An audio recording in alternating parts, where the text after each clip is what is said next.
data we have, it still seems to be rare that an asymptomatic person actually transmits onward to a secondary individual. I didn't quite get that. Can I hear that one more time? I'm serious. I could not tell what you just said.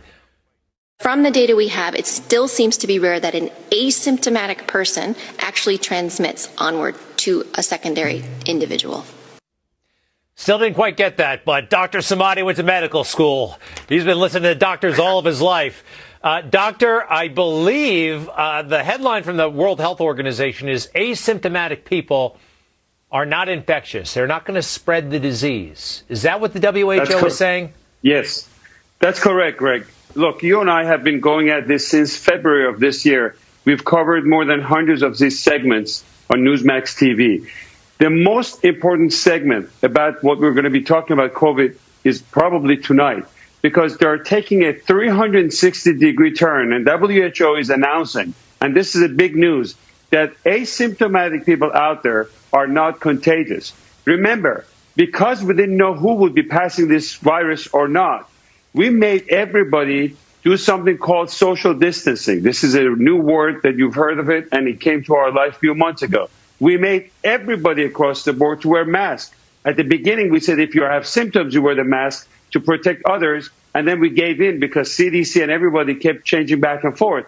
We also made everybody to go for testing. We need 300 million tests the next day, or else we cannot reopen our country. And guess what?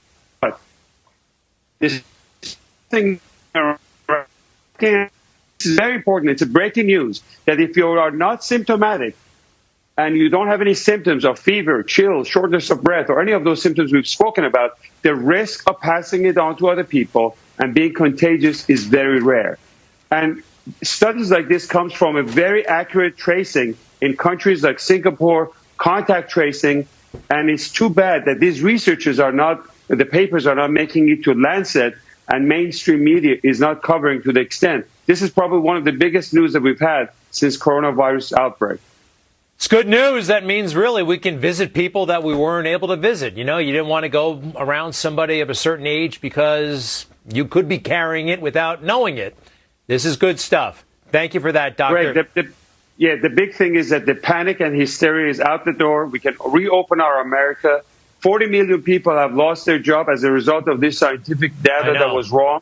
This is very big news for the country, Greg. Dr. Samadi, I like it. And for the world. You know what? It's a pandemic all over the world. Dr. Samadi, hopefully the future Surgeon General of the United States of America. I'm trying to make that happen. I think you'd be great down there. After this guy gets done, he's pretty good too. But you're great. Dr. Samadi, thank you very much.